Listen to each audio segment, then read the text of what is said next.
In this quick tutorial, we'll be using Canva, and I'll be demonstrating how you can replicate an existing design and treat it like a template, which will save you hours and hours of time of having to recreate your designs every time you need them. For this example, we'll be using Back to Roots. And with Back to Roots, I've been creating a series of social media infographics that we've been using predominantly on Instagram. As you can see on the design section, we've got a series of pre-existing templates. So what I'm going to do is pick an existing one and hover over it. To the top right hand corner of the graphic, we've got 3 dots. First step is to select those 3 dots and then make a copy. Now we've got the option to rename .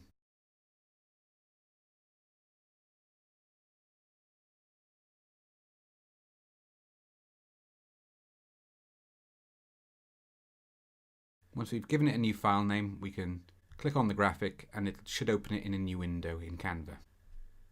Once the graphic's loaded, we can now start editing it. So first of all, I'm going to see what icons I've got created in the folder that I've uploaded. So I go over to the left and select folders. Then icons is a photo folder that I've created in this Canva account.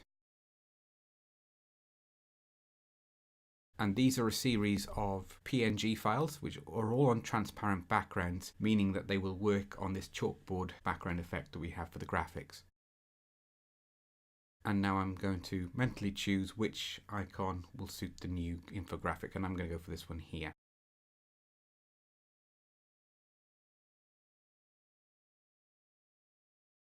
What I'm going to do now is resize it, just so it's roughly the same size as the graphic behind. You can make it exactly the same size, but in this case we've deliberately gone for a style and a theme that can be a little bit out. It's supposed to be slightly rough around the edges. At the same time, we're treating the spacing on the file with the respect it needs. Using the handles in the corner, I can then resize the image as I need it. By selecting the rotate option at the bottom of the graphic, I can then bring it round so it's on the same rotation as the image behind. Once I've got it as I'd like it, I can then move it down to the bottom. We'll revisit that in just a second. First of all, I'm going to remove the unneeded graphic. I can then move our new graphic in place. I don't need it to be exactly in the same position. Double click on the graphic, which gives me the option then to move the cropping handles into position. So as you can see, I've just got it slightly off, but that's fine, we can adjust it.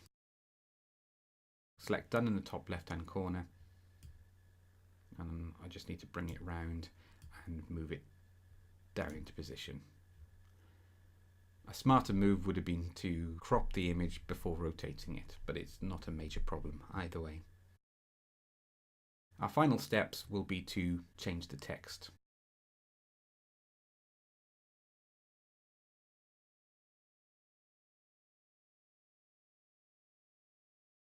We've got one sentence, but the spacing isn't quite right. By pressing enter, we can align it. By just highlighting to the right of the first sentence, I can check if there's any spacing, because here you can see it's aligned on the left, but not on the right. And we have actually set it to central alignment here, so that's why I noticed instinctively that there was an issue with spacing. So I've got rid of that extra space on the right, and now I can proceed to the next sentence.